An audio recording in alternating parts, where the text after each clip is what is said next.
Hey, Sean. Hello, how How have are you? you been? Been good. How have you Great. Oh, I'm running to the airport right after this. been? Like Oh, can you see my little binder clip? I can see it with the googly eyes. Yeah, I'm gonna put this in front of me, but yeah, so it just feels like a lot of travel lately, which is exciting. And this trip I get to take with my son, and he hasn't traveled since before COVID, so he's super jazzed. But I'm feeling like really anxious today for some reason, and I think it's because of the travel, even though it's not Uh, that unusual. right. Yeah, you're just probably worried a little bit about I mean, it's just anxiety. It's like what crazy things can happen while you travel.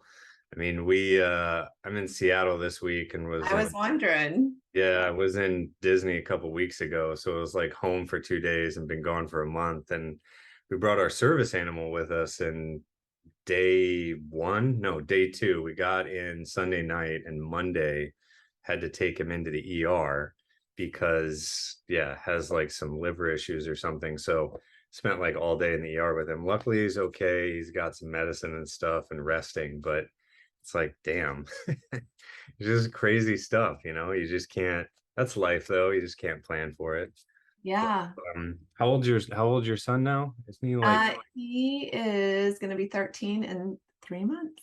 I was gonna say 12. So Yeah. So technically that's correct. yeah, so somewhere you told me and it stuck in my subconscious. So that's good. My Yeah. memory hasn't failed me yet, I guess. Wow. How are you guys? I think last time we talked, you guys had just gotten into your new place.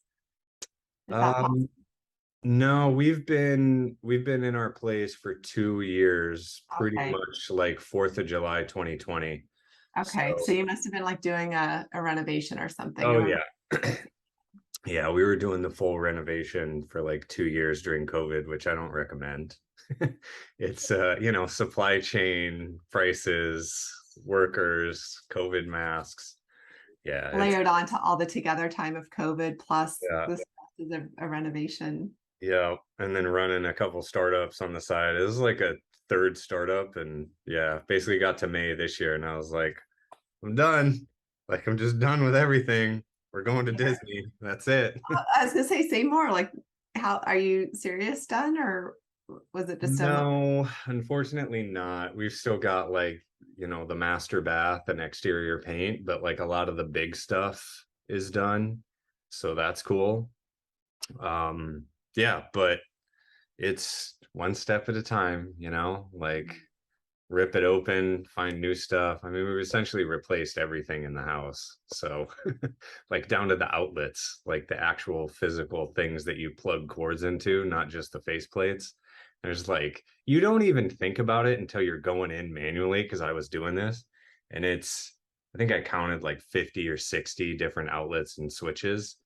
And you can do maybe two or three an hour if you're really going fast because we painted everything white and it was like a cream or an almond before. So it's like it looks weird. You can't just leave it. So it's like, oh man, like everything, literally everything in the house except for the wiring and some of the 2x4s. So there you I go.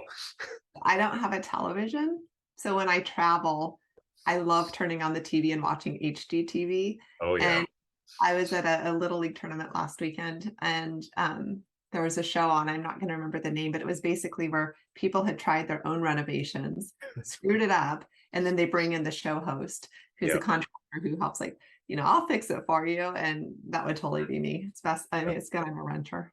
Oh, well, that's where we were. I mean, we did the same thing. We watched HGTV and it's like, oh, this is easy. We could do a full renovation in 30 minutes. Like it's totally fine. That's what they make you think. And well, reality isn't so close. But yeah. So anyways, that's my fun stuff. What's new in Yeah. your world? I saw you had MIT review, got an article in there about some of your research and your work. That's pretty freaking cool. Yeah, that was really cool. And it was a fun, like an oddly fun process too, because Deborah Milstein was the editor on it, and she herself is incredibly collaborative. And Mhm. so just the whole submission and workshopping the article was fun. And then it got I think it was in June that it went up on the print site, or sorry, the electronic site. And Yeah. then I get this email saying, hey, your article was selected for our print edition, which I mean, what a nice pat on the Yeah. back of like, hey, this stuff actually matters and we want to share it with others. So I'm super jazzed about that. Yeah. That's amazing. I mean, yeah, it's every single organization with an employee count greater than one has to collaborate. I mean, in relationships, you have to collaborate in the real world, like even ordering a coffee, it's communication and collaboration and expectation. So I think it's like a huge deal that people just don't spend enough time with. And I just see so many organizations. I mean, even big tech organizations don't, even product teams don't know what they're building, don't know the product they're building. Like, and I just can't help but think of you and Aw. your work. And I'm just like, I mean, it's gigantic. Like the market size for what you're doing is like everything. It's Now we gigantic. need to figure out how to make sure people know that I exist. But so to your point though, like I think there's this distinction between product and the people. Mhm. So being able to product manage or project manage the ins and the outs and the contingencies and the this is going to happen, this is going to happen, and the workflows, like that's about managing the product, and that's really important. But if we, I don't know, I feel like if we try to do that without also paying attention to the people side, i.e., the relationships, two things are going to happen. You're going to end up either in these really contentious, like Mhm. growly sort of relationships, or you're going to under leverage what could have been possible had that relationship actually been invested in as well. So like Yeah. I have this image in my head of it's like trying to cook without salt. Like if you want those really amazing pops, you got to have both ingredients present. Yeah, it makes a ton of sense. I mean, what have you found is like all the work that you've done, the people you've spoken to, what do you think is like the biggest problem that is it an outcome thing? Like we're moving slow, like we just can't get anything done, there's too much tension. I mean, what do you see as like the catalyst where it's like, okay, you can start unpacking all the stuff that's getting in the way and to find the nugget? Is there one thing or is it just a whole bunch of things?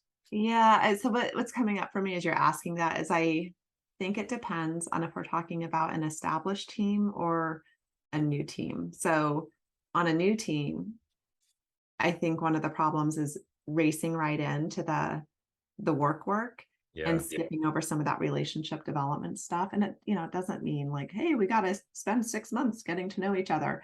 But even, at the top of the meeting, like here, you and I haven't talked forever, right? Like it's been a while.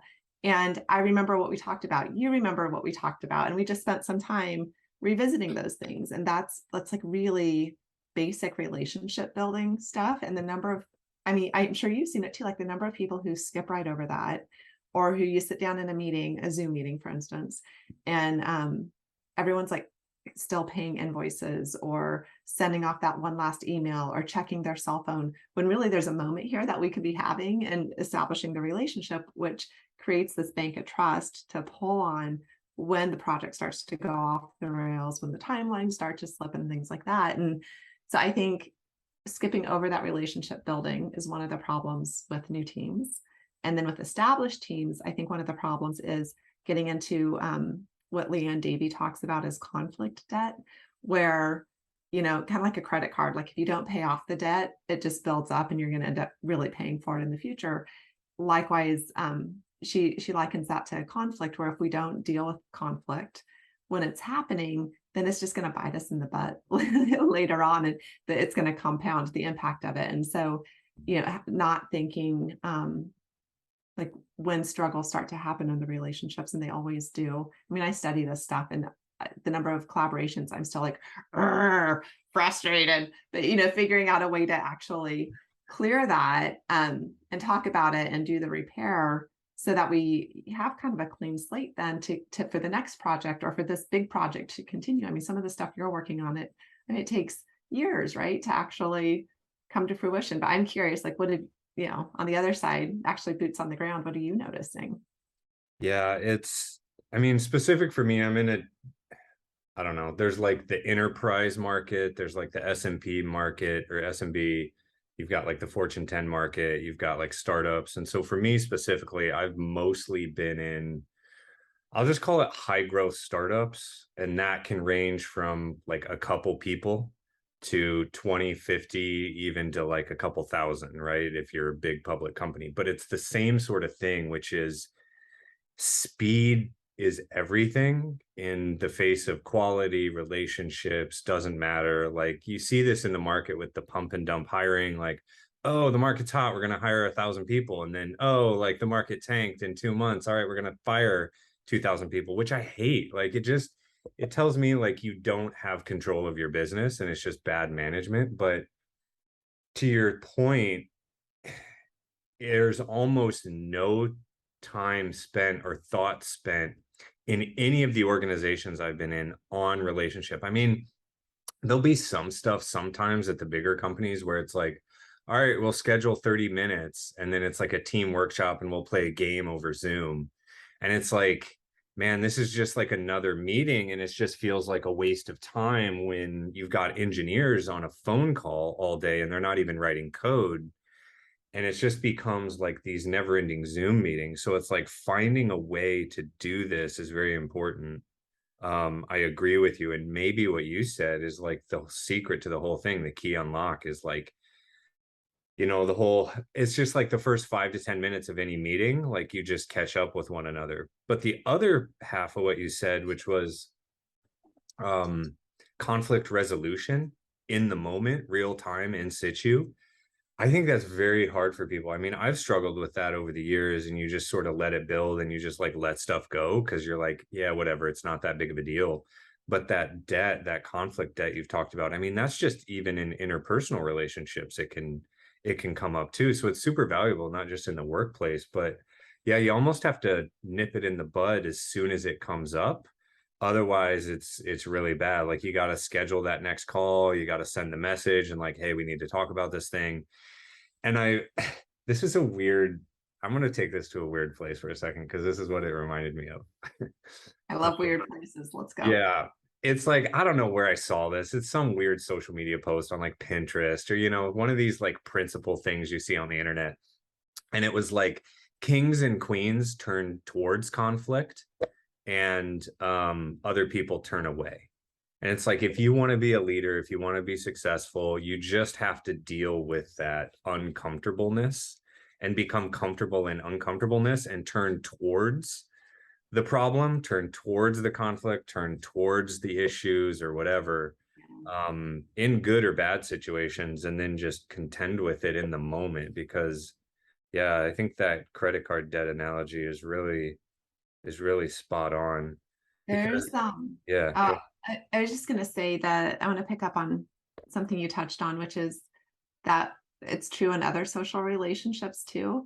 Here's my big bugaboo. Like we are social creatures, and I think there's this assumption that we're therefore good at doing social relationships. But think about like your life, your friends' lives. How many of us were ever told how to be a good friend, how yeah, to be a good spouse, how to be a good parent?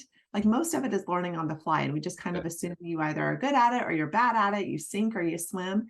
That same mythology carries forward into the workplace where, like we're not trained how to be collaborators. Like it's just assumed you can either do it or you can't do it. yeah, And the same poor habits of heart and mind that are existing in our families and in our, you know, neighborhoods and whatnot are present in our workplace. And so then we have people who are leading projects and managing projects who they haven't learned this stuff either. So there's really nobody kind of saying like, look, there's a better way to do it. There are better things and worse things we can do to get our ship moving in a productive direction. And so everyone's kind of like, relationships hard, conflict hard, hide from it. And then, in these rapidly scaling companies that you're talking about, I was talking to one founder and he used this beautiful analogy of it's like trying to duct tape together a cardboard car as it's hurling down the freeway.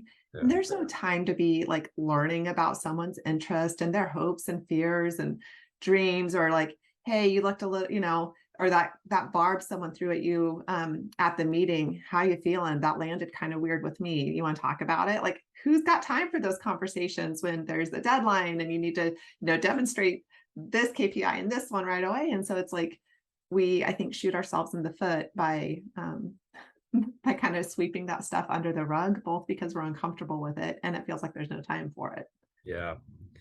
It's reminded me of, I'm thinking of times in my career where there hasn't been any of these issues. And one of them was this company we had called Adam and Luna, and we made Story App and the Stories media format.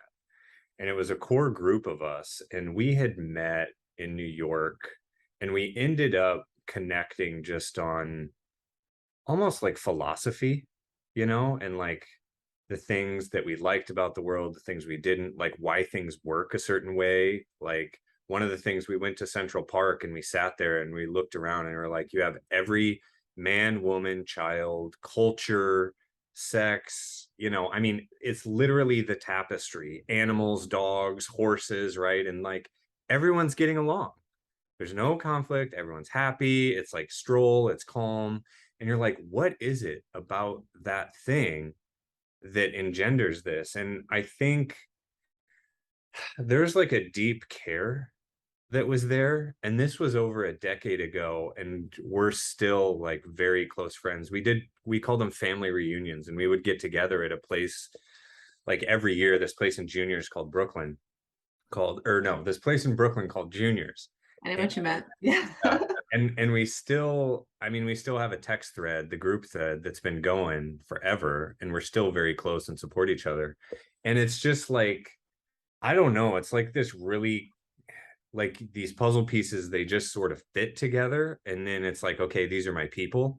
And I think in those situations, I almost found there was no conflict, none, in 10 years, which is insane. Were None. there differences of opinion? Yes. Okay. So I think that's an important distinction, or important point too, is like that probably actually is conflict, because you're pulling the rope, but trying to figure out the optimal placement. Yeah. But it wasn't experienced as anxiety laden, which I think a lot of people assume conflict has to be. I was curious though, in that relationship, do you remember that first moment where you felt kind of that comfort with the other person, like or the other people, where maybe you said something that you weren't sure if it was okay to say here, or you shared a fail or something, like kind of what was going on there? Oh man, there's two specific instances, and we still laugh about this. A couple of them, actually. The first one was with a gentleman named Tragnark. Trag is his Zord communicator name. He's like a creative, like one of the most creative people I've ever met in the world. Anyways, I first met him. I was in a co-working space in New York. I slid open one of these like doors, like these barn doors, and looked in. He was sitting at his computer, and he looked up at me, and he just had this like goofy grin on his face with his glasses and like his hat. And he's like, "Hey man," or something crazy. And it was just like this, like I'm a ridiculous goofball anyways. So it was like instant connection. And then we just started going off on these like crazy tangents, like for years, like to the bowels of the internet, right? So it was like in situ connection. The other one, Jared, who's a storyteller, he makes like animated movies. He's a story artist. And the one with him and I is we met at I think it was just like a little happy hour or something at the end of the day in New York. And it was Trag's friend. And I met him, and I was like, I think for some reason I grabbed him by the shoulders and I was like, "Jared, are you ready to change the world, man?" And it just like, I don't even know why I said this, but it just like hit him, and he just giggled and laughed, and it was funny. And then the other one, his name's Chris, his nickname's Chin, and we were on a platform. I mean, this is after we had met for a while, but the reason we got together is he was just very consistent. Like he just wanted to be involved. And we were on a subway platform in New York, and it was like, "Chin, what do you want? Like, tell us, what is the one thing you want out of life? Like, figure that out, and then you're golden." Then he figured it out years later. But yeah, it's weird that I still remember these. It's almost like these meet cutes, Yeah. I was going to say, in what the through line I see, at least in the first two and possibly the third one too, is this vulnerability plus authenticity part, where like he looks up at you, Treg, that is, where he looks up at you and he's goofy, as opposed to like, "Yes, I'm not available right now." So that openness, he was being open, you Mhm. guys are both being silly and goofy and laughing, which, for some people that's really hard to do in a workplace setting. But that realness is part of what we can, because we're humans, like Yeah. we're in the workplace, yes, and we're still human social creatures. Like all the stuff that makes sense, out in the neighborhood or at the little league plays out here too. That's interesting. What about you? Do you have stories like this? Ones that were like good or bad? I dedicated the book to three of I called them it was like, you're the collabor greatest. And Joe, who I worked with when I was a professor out at the Claremont colleges in California, and Mhm. she and I launched this 5 college collaboration initiative to try to figure out how to get the colleges to better leverage these incredible resources that are, independently operated on the 5 collar, owned and operated. And so there's all this potential literally in a square mile of property. And our job was to figure out, how can we get people to know about each other, to Yeah. care about each other's needs and interests, and then to come together in a way that you can actually amplify do together that which cannot be done alone. Yeah. And then It's like and an education internet. it was so cool. And she was a softball coach, so she was thinking, her mindset the whole time was thinking about what works with her players Yeah. to create team dynamics. And plus we were both just, something I really value is the responsiveness and we know what our tasks are and we get it done. And there's like really high accountability because, like I mentioned at the top, like I get anxious when I'm not sure everything's going to go okay. And so to have that steady partner who's like, I got it. And she actually has it. Every single time she says she'll get it done, she gets it done. Yeah. That is just so, for somebody who's anxious like me, like that's so helpful to reassure me. And then Michael, who was an external consultant on that project, who he's the one who I would sit down and have calls with him every week and say like, oh man, how do I get all of these people to start pulling in the right direction? And he had been working in library collaboration for a lot of years and helped me see like, oh no, there are patterns to this. And it was so encouraging of, Deb, you actually, from your background, you know a lot about this. Like what do you know from the psychology of close relationships that might be relevant here for collaboration? And so he was just really like kind of that he believed in me sort of thing. That sounds so Yeah. cheesy, but it means a lot. Yeah. And then the third one that comes to mind right away is Mantle. And so she was when I was executive director at Heterodox Academy, she was my director of operations. Mhm. And the most amazing spirit. Like if there'd be some twisty problem where it's like, we want to get to the top of that mountain peak over there. And she'd get so excited. Okay, how can we make this happen? How might we do it? And so just that, never throwing up barriers, yet always being realistic and always just like this big, anything's possible if you organize the right, get the right people on board, get the right tools in place, and just so enthusiastic. And like every time we would sit down, the whiteboard would get covered, the sticky notes would be all over the place, and we both had the best time. It probably also helped that sometimes this would happen, like over a margarita, like we'd run down to we were also in Manhattan. So we would leave the co-working space, go get a happy hour, and then, come back and start planning the world. But just that energy was so fun to be in. That's super interesting. Like for both of us, it's like the human spirit. It's like a connection on the human spirit level. And it's like this positive energy of, I don't know, just like this creation energy almost, where it's like you just jazz and it one sort of amplifies the other and it just like keeps you going, Yeah. because I think I found that's the thing is this concept of duration. Like one way to win is you just last longer than everybody else and you just keep going when everybody else falls away because maybe you're more passionate, like you're more into it, like you have these teams or these communities, or it's almost even a stronger word, it's almost like this like core deep human love for someone else, and you have this spirit of creation together that just keeps you just keep going, and it doesn't feel like work, it doesn't feel like, yeah, it's weird, right? It's And I like this think, true and connection. right. And I part of that for me, and I'd be curious if you experience it similarly, is almost this disillusion of self, where it becomes, it's not me and the other person doing this thing. It really is this notion of we are doing it. And we are working together, even though I clearly have my own, my own selfhood and my own roles and responsibilities in it. But there's not like this, I need the credit for this, or, we sink or swim as a team. I'm not worried about tracking whose inputs or who did this, who gets the outputs. Like, it's just, no, we're in this, and there's something, very self-expanding and generative, and the focusing on the possible. Though, I know other people are also very focused on, the practical, and I think that's very valuable as well. So I don't mean to dismiss that, but energetically, that's what I'm feeling in those moments too. Yeah. And I also heard it's the process, like we enjoy the process. It's almost like you get a double benefit. It's like just this portion of creation and working together is like a win. Just feels like a win in and of itself. And then if the outcome is successful, then like you win twice.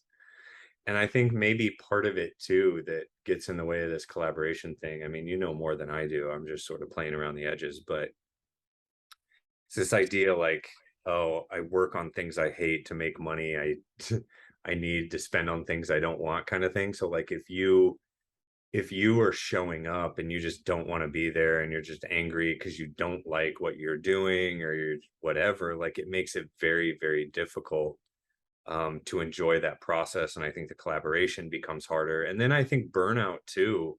You can love what you do, but if you do too much of it, like you can just straight up flame out, and your attitude and your emotions don't work well either. Yeah, and this idea of like we need the positive reinforcement. I mean, because some of these journeys that it takes to get to the end of the product or to get to the release or whatever, it's like Decade. Yeah. it takes forever. Like if that's the dopamine hit you're going to rely on for Yeah. sustenance, it's not coming anytime soon. And so it's like finding enjoyment in that really good, honestly, like the really good meeting where cool ideas came up, or that really good conversation or something, and like letting that be a reward that sustains the journey, I think is super important. Yeah, it's so true.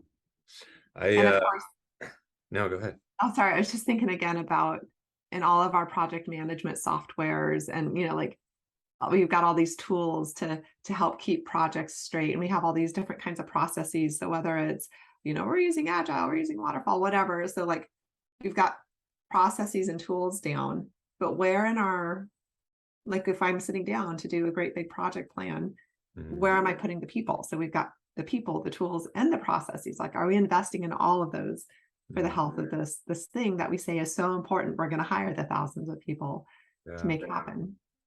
It's so true. It's like companies don't exist without people, and yet it's like the last thing on the list. It's just assumed we're all machines.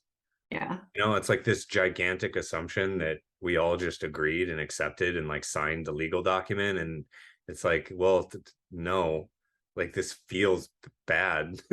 Like It's like we've done the here. whole language of human resources. It's like, Yeah. oh, yes, this resource we can mine. And yeah, when you mentioned the MIT Sloan article, and one of the data points from the study I conducted for the book was asking people like, how much professional development have you had and how to collaborate well? And it was something like 30% said none. And an additional bit said 7%, which is like watching a TikTok, or 7% said a few minutes, which is like watching a TikTok video, Yeah. Yeah. but Crazy. yet And then you I go to so school for years to learn hard skills, and then you take professional exams to be a CPA or an actuary or a lawyer or an accountant or whatever. yeah, And it's like, hey, do you know how to work with other people? And it's like, whatever. It's just a gigantic assumption across 8 billion people. Like, yeah, right. we'll figure it out. Whatever. I Yeah, was it's talking like, to a business school professor who said, yeah, we assume people coming into our programs know how to work well together. And so they assign group work like crazy. Like somebody estimated it's upwards of 50% of the work in an MBA program is group based. Yet very few of the schools offer any explicit expectation setting around what that should look like. So, a group is assigned a case study and they do the divide and conquer strategy, which is exactly what you don't want to happen, where it's like, oh, you go do this part, you go do this part. And then they get together the night before and try to cobble together something that looks like a coherent presentation, which doesn't meet the needs of the audience, i.e. the client, nor does it meet, it's not satisfying. You don't get that, that relational pop we were just talking about. So it's like how we're structuring, and this happened, when my kiddo was in third grade, he came home like so pissed off about group work. He's like, this sucks, because one girl took charge and was going off, like she was going to do the like my way or the highway BS.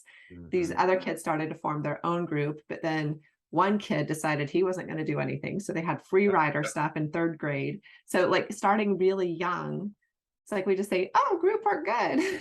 And don't actually, and they didn't get any training in third grade. And then it follows us through all the way to MBAs, I guess. Yeah, it's so crazy. Yeah, I mean, that is the exact experience I had as well. I mean, you've got the one person who like mantles the leader, a couple people who are like doing some work, like, yeah, whatever, I'm not going to fight you on this. And then one person who's like, I'm not doing anything. And then, yeah, like you just come together. So it seems to be hardwired into us where, yeah, and it doesn't work so well. Yeah, and I don't think it is hardwired. This is that I don't think, I mean, there's the individualism thing that's very culturally reinforced in, our North American space. Yeah. But also, like, if you think like way, way, way back, the groups had to work together to hunt, for example. Like that was a coordinated activity to raise, kids in the hunter-gatherer societies. And, even like more modern history, it's like the barns didn't raise themselves, like we were working together in groups. The pyramids. Yeah. Exactly. It's like there are examples of incredible feats of human collaboration out there. And there still are too. I mean, there's still amazing stories, but it's hard in our day-to-day life to figure out how to do it well. Yeah, that's kind of interesting because is it maybe like the degree of how much something matters? Like the third grade group project, it's like, whatever, another one of these. The MBA thing, it's kind of like, okay, I get it. Another one of these. Like you almost don't learn much, but then like raising a ship from scratch is super important because if we don't, we can't catch the fish and we all starve. So we have a little bit more ownership over it, like it matters more. Yeah, I like that. I'm thinking through it. The other side of it, though, is I've seen people where if it really, really matters to them, they grab onto control and they can't let it go because they're so worried other people are going to fail them. Right. So I'm sure there are the personality variables in there too. Yeah. Oh man. And then we're into Enneagrams and personality assessments. And yeah, it's not easy. And then the learning styles too. Visual, written, oral, like the number of dimensions to put a group together, and then personality, experience, our own mental health that we bring to the table, which is a huge deal people don't think about. I think It's a lot of variables to contend with. I think for collaboration, one of the most important individual differences is attachment orientation. So this comes out of it actually originated in the infant literature, where, if there's some kids who they go to the scary playground and there's this really steep slide and the big swings and whatnot, their instinct is to grab onto the parent's leg and not let go, which means they're not exploring their world. Right. Because that to be activated is so uncomfortable. So they stay really close and safe. And then there are other kids who they're like, woohoo, big swings. And they go and like, they're like being perhaps overly risk taking and putting, they're not getting activated in a way that perhaps would keep them safer, even though they get to go explore. And then there are other kids who go out, try the hard swing, fall off, cry a little, come back to the parent, get reassured. And the parent's like, oh yeah, that was you took a big challenge. That was great. Dust you off and now get back out there and go explore. And those attachment orientations that we develop in childhood carry with us into our adult romantic relationships was like the next step for this research. And so, it has a lot to do with whether or not I believe I'm lovable and worthy of care and responsiveness from somebody else, but also whether or not I believe that others can be trusted to love me and to respond to my needs in a timely, appropriate sort of way. That is so entrenched in who we are as individuals. And then, of course, I don't mean to equate workplace relationships with romantic relationships, but that is like we have these prototypes in our head about how relationships work. And of course, we carry that into the workplace. So if I'm someone who believes I can trust others to do their stuff, or if I believe that everybody else is untrustworthy, that I'm not worthy of having my needs responded to, like, of course, that sets up how we interact with other people in the workplace and beyond. So I think of all those individual different variables, that's the one that I'm putting my money on is the big nut to crack in terms of helping teams collaborate better. Is Sorry, I just realized I went into professor mode. Oops. no, so basically what you're saying is, yeah, because that's the thing. It's like, what's the answer to this whole thing? Because it's so complex and so personal. It's like personalized collaboration for the individual because it's an input output.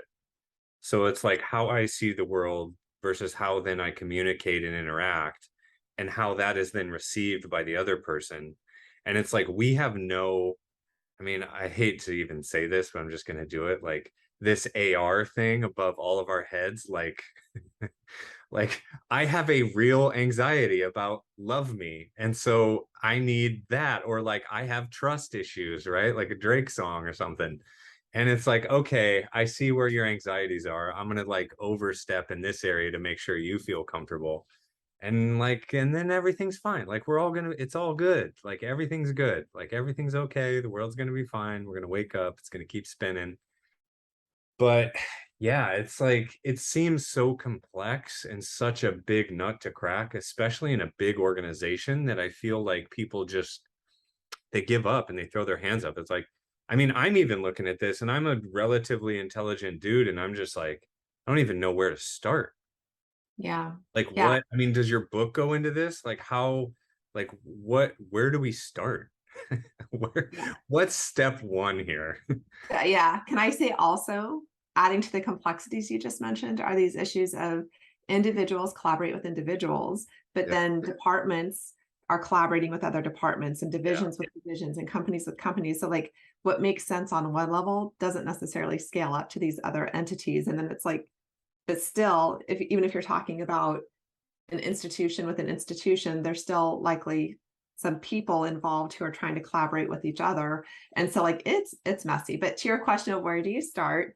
I in the book I put out, and you were actually one of the first people who I got to workshop this with the Mashek matrix yeah, idea. yeah. I think it's And the base of it is that there are these two dimensions we need to be worrying about first. One is interdependence, or how we create situations where my outcomes depend on your actions and vice versa, and whether or not that's appropriate. That's one dimension. The second dimension, which I think is the place to start, is mhm. on relationship quality. And so in the book, I go through, here are 9 things we know are empirically supported strategies for increasing relationship quality. And some of them are incredibly simple, like what we were talking about, the whole, spend a couple minutes at the top of the meeting getting to know each other.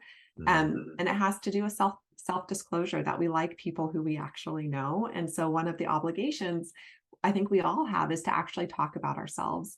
And one challenge there is you have people who only like to talk about themselves and don't like to hear anything about other people. That's not what I mean, but I mean, like, take the risk of sharing something real. If someone says, "How are you?" and you can answer that in less than 30 seconds, I think you should try harder, quite frankly. Right. It's like, give people a little bit more to work with to get to know you. Um, and there are other things in there, like, make your expectations clear. So, people are not mind readers. And I had this pop up in a collaboration with a client just this week where I had said, okay, I'll send you the calendar invite for a 1 hour meeting. And she said, no, I want 90 minutes. And I was like, no, these meetings are 1 hour. Had I ever expressed to her that my meetings will be 1 hour to give me time to do the work? I hadn't. And she called me on it. And I was so grateful. I'm like, yeah, oops, you're right. You weren't inside my head when I was Right. giving you that quote, knowing that I was trying to figure out how I'm going to fit it all in. And so there's all this other stuff that is in my mind that I wasn't expressing. but it really comes down to making our expectations visible. But honestly, that takes a good deal of self-reflection, because if I don't, it never occurred to me that I had an expectation of a 1 hour meeting until I bumped up against somebody else's, expectations there. So those are just like two of the nine. But those are the things that I think are totally easy, sometimes easy to bring into these workplace relationships that help the collaborations go better. Yeah. Yeah, it's interesting. It's we used to call it a safe place for real talk. And yeah, if you have 30 seconds, you're like, how are you doing? It's like, man, I feel like garbage today because I didn't get any sleep, or like my son, daughter, partner, dog, whatever is having a health issue. And so I'm like, I'm not 100 right now. So sorry if I'm kind of a dick. Yeah. Like, I think it gets you into that expectation thing and like the human connection piece. I think you're 100% right. I mean, it feels right. Then the other piece you said, um, around the expectation. Yeah, I mean, I struggle with that. It's like, wait, you don't know? You didn't have all the years experience that I have, and like this isn't obvious to you?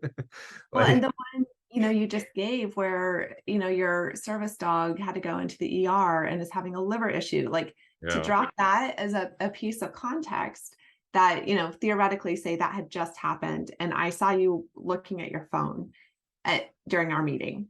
If I know that your dog had just gone to the vet, when I see you looking at your phone, I'm much more likely to make a positive attribution for that poor meeting behavior. Like, we should not be on our phones when we're also in a meeting. Seems right, obvious, yet so many people do it. I can say, oh gosh, I'm wondering if Sean's getting good news or bad news about the dog right now. If right. I don't have that, instead I get to be like, oh, Sean's being an ass. Yeah, He's not taking our meeting seriously. He doesn't actually care about this project we're working on. So that storytelling that we can go into can be softened. Well, first of all, we have to slow that down too, and like acknowledge we don't actually know everything that's going on. But if you've given me some more fodder to work with, it softens my lens so I can read you in a more generous way that doesn't hurt the relationship piece too. right. Yeah, man, a couple things hit me when you were saying that. And I lost them both.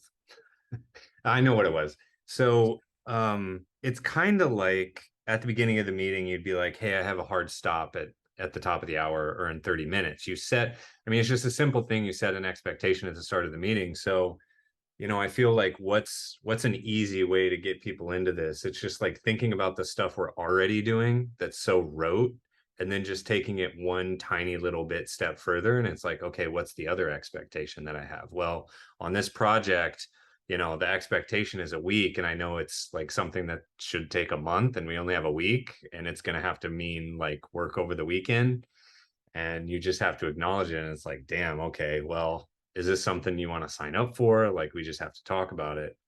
um so I think as soon as you understand something that's like, oh, this might be a weird thing, I think you almost have to call it out, which is like what you said earlier about this. um Maybe not the expectation setting, but like just calling out the uncomfortable a little bit. You just sort of do it, and you sort of see it coming. I don't know if everybody can do that, Yeah. but you kind of do. I mean, we all have these like human antenna readers that say, oh, that might not feel good for me. It probably is not going to feel good for him or her or they or whatever. And yeah, And right in there, there's so much great stuff in what you just said, where it's the taking the risk of saying what you're actually feeling. Like, this isn't feeling awesome for me. I'm not excited to give up my week, yet I see why I'm going to have to, given the project. How are you feeling about it? Like, and then doing that with intent, like being intentional, like what are the expectations going in here? And and then also caring enough about the other person's experience of it to actually ask about it, even if you can't necessarily do anything differently. But then thinking, especially if you're in a leadership role, like, what's the compensatory action that I can do to make this a little bit more yeah, palatable? And even if it's just recognizing, wow, I know you said you had your kiddo's birthday party or tomorrow night. Please don't miss that. yeah. Do your We'll thing. catch you Yeah, up tomorrow. yeah, Or, like, hey guys, we're gonna bring in the nice food or something for the late night, or we're we're gonna not do this next week. We're gonna cut back hours, or everyone, take Friday off or whatever. Like, to say, I know you're not a machine and you're giving up some of your own time for this. It's important.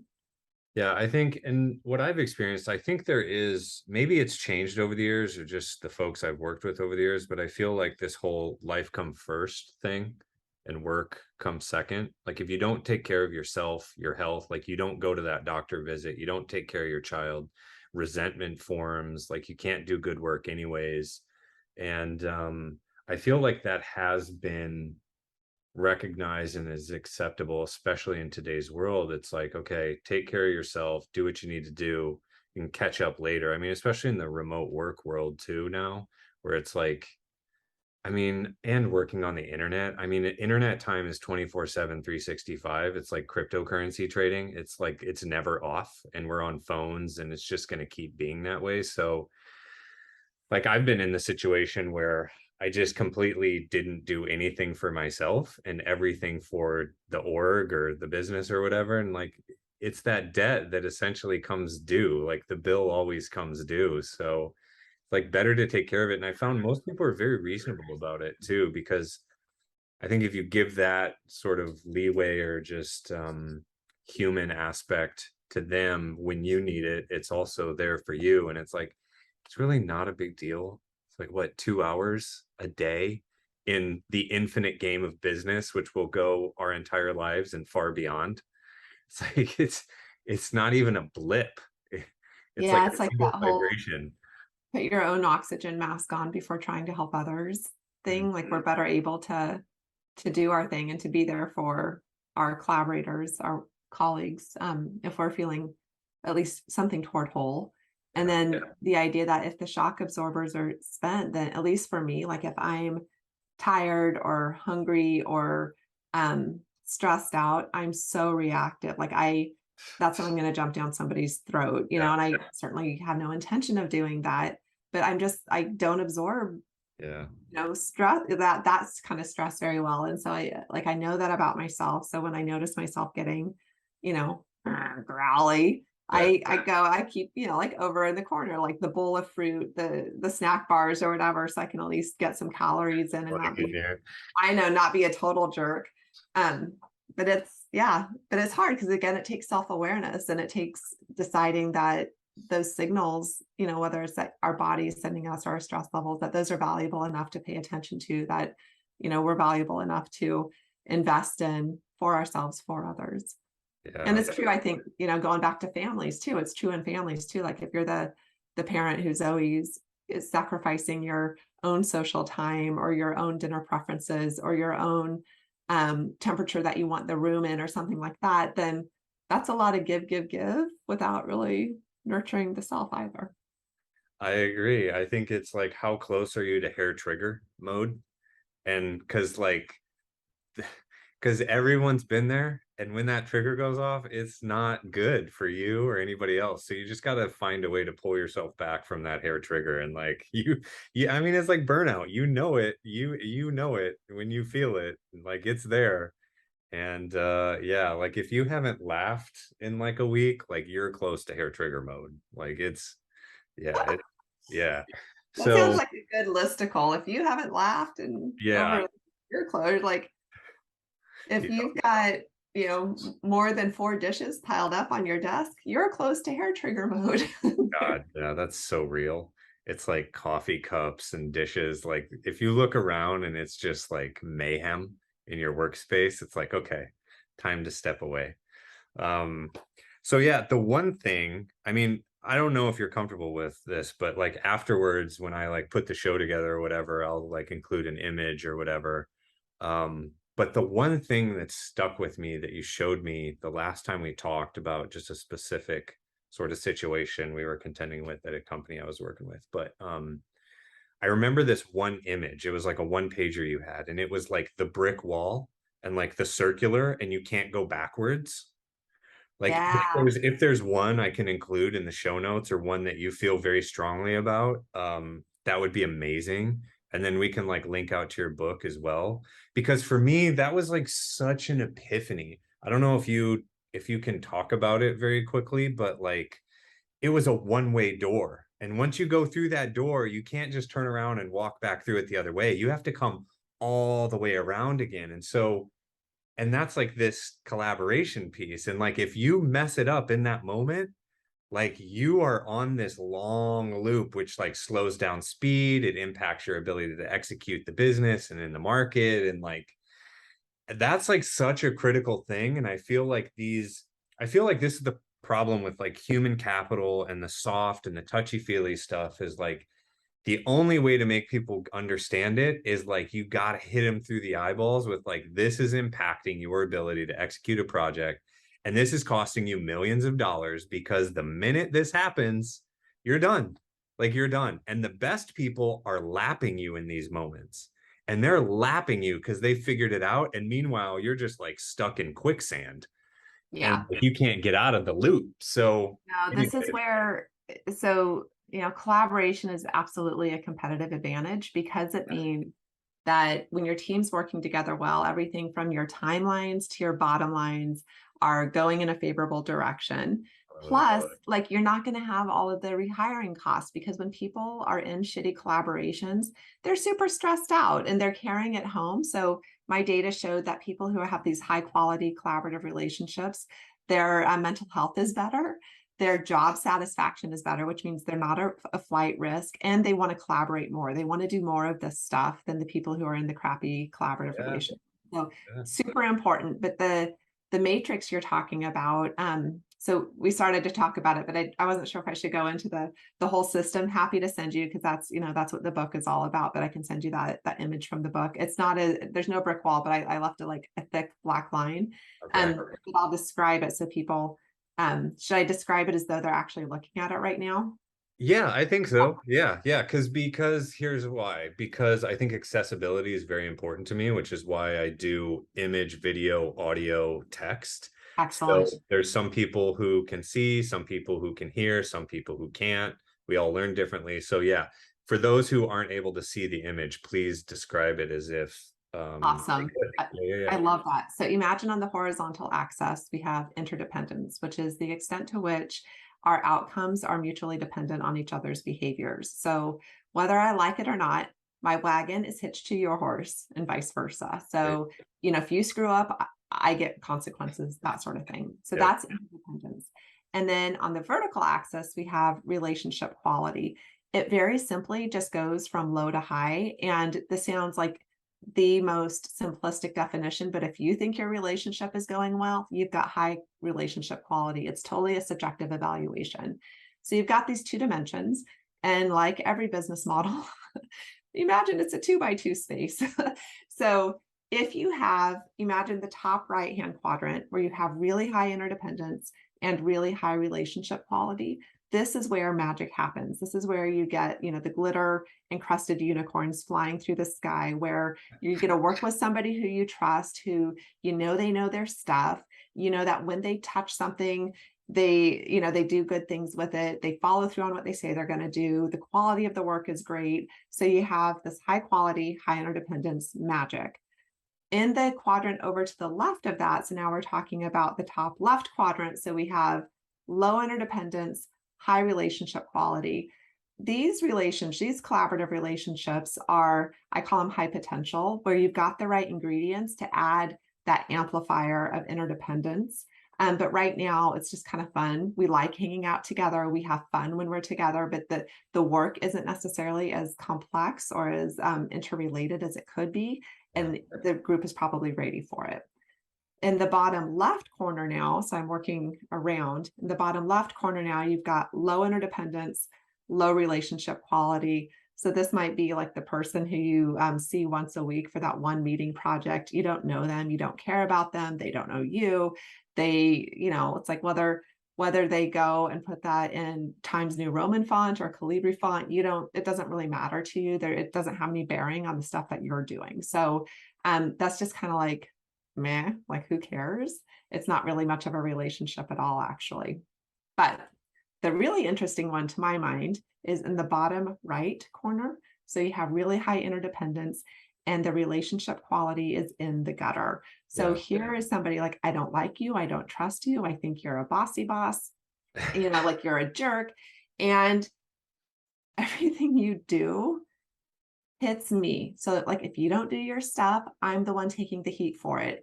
If you do a crappy job, I'm the one who has to go tell the client and like try to cover your ass, even though you did a shitty job, you know? And so it's like, this is the area of collaborate where it's miserable to be in these relationships. These are the ones we're taking home with us that we're venting to our spouse about at dinner, that we are losing sleep over. These are horrible. These are costing companies a crazy amount of money, both in terms of innovation, execution, turnover costs, the how people experience you and your company. Like, it's all tanking right here. Okay. Well, we've all been there. We all have that experience, it's All like of us. hits us right between the eyes when you describe that one, I think. Yeah. Right. Yeah. Yeah. And so, your question about, so where's the brick wall? Here's the thing. If you're in that bottom right quadrant of collaborate, getting up to collaborate in that top right quadrant, it's not a matter of just like, oh, we got to improve our relationship quality. Let's go do some trust falls. You know, it'd be really helpful here. Let's go have a team happy hour. That's going to be great. Yeah. Yeah. There's a brick wall there. Like, you can't go straight from collaborate to collaborate. Instead, what you need to do is decrease interdependence. So you have to let go of some of those shared outcomes, which is hard in a lot of hyper structured business spaces where all the workflows, all the project flows are already predetermined. So you have to figure out, how can we release some of those interdependencies. Then you can work on the relationship quality and improve that. Then you can increase the interdependence again. So you have to go through the model from the bottom right corner, circle around clockwise to get back to that top right quadrant. Mhm. And it's kind of, yeah, I know I've been talking relationship or romantic relationship parallels all hour. So I'll add another one here. It's kind of like if you're in a marriage that's on the cusp of divorce, Mhm. and it's a space of collaborate, like, we're really freaking miserable. Yeah. If you go to a therapist and the therapist is like, oh, you know what you should do is like, you should go have a romantic dinner out, that's going to fix it. Bullshit. That's not, no therapist would tell you that. That's not what you need.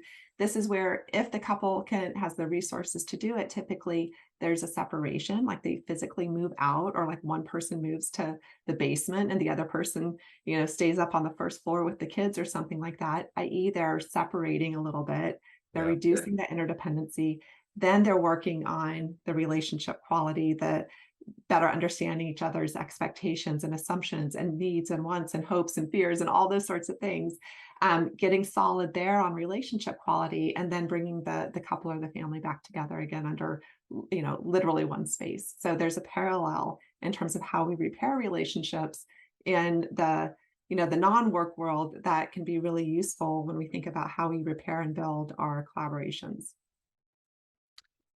Yeah. I mean, that's so real too. I mean, that's about as real as it comes. And yeah, I feel like a lot of us have been in those relationship styles. I feel like in a work setting, that same separation thing, I feel like what actually happens is you leave the organization. You leave, they leave, something else happens, conflict and like terminations, whatever, like very bad outcomes and feelings. And it's like sometimes those relationships can never be repaired. Like Right. the trust is so destroyed on so many levels that they can't be, and you just can't do it. So I think probably there's some degree upon which it can happen still in an organization. Have you delved deeply into this, where like on that continuum, let's say, of like how poor that relationship is, like where that line might be, where it's like this ain't never gonna work, or there's hope? Like, do you have Yeah. any sense of where that is? Yeah. And there's also, different ways of dealing with it. So you can adjust it, like move that around by adjusting how frequently people are interacting together, how strong those outcome associations are, like to what extent you have an influence on me, but also the diversity of ways. So, maybe your bad behaviors is going to cost me money because we're on some sort of bonus program where team performance equals money or something like that. But so you can adjust both frequency, diversity, and strength. Um, but in terms of like, where's that tipping point? It's going to depend on the individual's tolerance. It's going to depend, I think, also on leadership's ability. Like, there are some bad apples. There are some people who don't get along with anybody. Every single team they're on, they're tanking that team. And the leadership has to make the hard decision of getting them out. Like, it's not in the organization's interest. So you've got fiduciary responsibility, to advance the company's bottom line.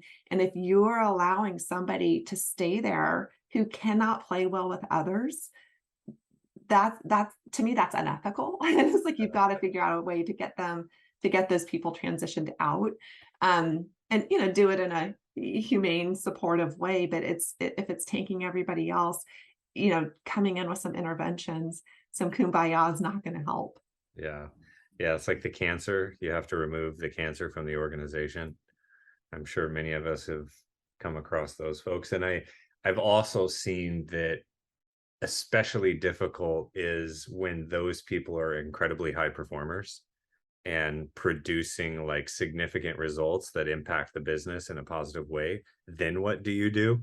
I mean, The a lot golden of child. I saw a lot of this written about in startup land, like maybe 5-10 years ago. And I think the outcome of all of it is you just have to let them go, because it's the amount of negative that's created as a result of that far outweighs, and the ripple effect far outweighs the single person's results.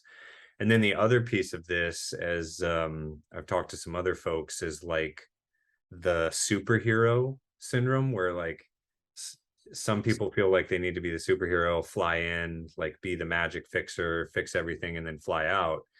Like, it maybe works once or twice, but in larger organizations, it just ends up like it's untenable. You got to fix the problem at the root instead of like trying to rely on superhero antics, because that just doesn't work either. So I think you're right in both situations. Like, you just have to, yeah, the cancer has to be removed. You just have to be careful of making sure you know what that is. Yeah. And I think, in this situation of the golden child, like the superstar, um, Eddie if Murphy they're shout out. I love it. if they're open to intensive coaching, like they see that they're a problem and want to do something about it, I think that's a door to try, but it's not necessarily a guarantee. Yeah. And then just a quick story before we hang up here, the come in and fix it. One of the people I interviewed for this book works at one of the big huge tech firms, and has the story of a collaborator who they'd been working together for something like 16 months, and they were getting ready to go do some rollout. And then all of a sudden, this collaborator comes in with a PowerPoint deck of the 14 unmitigated risks that she had not taken care of. And it's like, for the love of God, you were literally here for the past number of months. Why did you bring this up? And it was like the assessment was, it was somebody who wanted to come in and be the savior, and get credit for being so smart and having been able to see all the things that, like, why would you not have just shared that at a time when people could have actually done something really important with your Right. feedback? That's such a jerk move. Yeah. Yeah, for sure. And I think that sort of thing, is this the person that I know as well? No, Oh, it's no. okay. I think the reason for that, because I've also experienced this, is some poor organizations will take your value, and then as soon as all of that value has been taken from their perspective, see you later. And I see this happen with people I care about as well, and it happens far too often. And so the incentive that gets developed as a culture in the business world, and I see this in every organization, healthcare, tech, what, it doesn't matter. Like, if I'm not irreplaceable, then you can replace me. And it just goes back to this organizational trust of like this pump and dump, hire and fire, and like we're all at will at any time, and I think something's lost there a little bit. But this is, I think, the one thing that I will state about this, because I do have a lot of international folks that listen to this, especially in Europe, and I think America is so hard charging and almost like to an extreme level of productivity and everything, that many of friends and colleagues I've worked with over the years in Europe aren't quite as crazy as us Americans. Thank The other God. thing is like even in France, like sometimes, and this is similar in Japan, like the journeyman is like the term in Japan, but you're hired and you work for a company for your entire life. And like in France, you can't get fired kind of situation, which creates other sort of incentive problems, of course, and like performance problems. But I feel like there's got to be some kind of happy medium because in the United States, the incentive now is everyone's going to move to 1099 and freelance because what's the point of putting all my time, effort, and energy into your company and then you just leave me up shit's creek one day Yeah. when, and this is the key point, no business would rely on one customer for the entirety of their revenue, but every single employee in the United States relies on one customer for 100% of their livelihood, which is like the dumbest thing you can do. So it's like you're forced into 1099 and freelance and forced to work for multiple companies in order to protect your family and survive. There's And so stability. it feels to me back to like Bucky Fuller's principle, which I am aligned with, is like we need a better system that protects employees, protects companies, allows us to do good work, not get damaged for it, and collaborate. And so I often wonder this whole Web3 thing and like independent together, decentralization, DAOs, if what you're talking about and the real unlock for you and your business is how do you figure out a collaboration approach? Like maybe it's software like Asana, Jira, whatever, project management software, but it's collaboration software such that people from all around the world at a moment's notice can jump into a project, get things going, establish rapport and relationships on like from a standing start and then execute against a goal and then can do that, all over the place because you wake up to money and here's like 5 opportunities in my inbox every morning. And guess which one I'm going to choose? The one that pays me relatively the same, but the one that feels better. And the one that feels better is the one where I can collaborate with people in a nice way. That sounds fun. Your thoughts? No, I think that's I have to get off to the airport. So I think Yeah. that might be the good one to end on, but super interesting. The idea of it's like a collaborative or a micro collaboration platform, which I know we have versions of that, but how to make it worth people's time and effort. Love it. Yeah. Let's tinker on a little bit. And I'll send Okay. you a follow-up because I need a high-res photo for like Apple podcasts and stuff. I've started doing that now, so they'll give Very you cool. a pretty little Um, image up there. is it Yeah. okay if I do that next week? Yeah, sure. It's not a huge deal. I'll send you a note later. I know you got to get to the airport and all that stuff. So if And it's I'm leaving my computer behind. oh my God. I know. Are I you that gonna maybe be that's why okay? I'm feeling anxious. Now Yeah, that I say that's it out why. loud, I'm like, Nikes. Yeah. There you go. I more power to you, man. That's courage, Deb. Well, we'll That's see if it goes courage. okay. I mean, You'll be fine. You got a phone, I right? got my phone, I've got my away message, and I've got a book, so I think I'll be okay. Right. Well, if you need anything, give me a shout and I can try to computer it for you if you like in an emergency. That's very kind. Thank you. This was so fun to get to see you and to have this conversation. I found it really useful. Yeah, this is great. Let's do it again like next year or something and let's see where we are and tinker on some software in the meantime. I love it. Yeah, we'll build something out. I'll talk to you soon. All right. Bye, Deb. Thank you. Have a good one.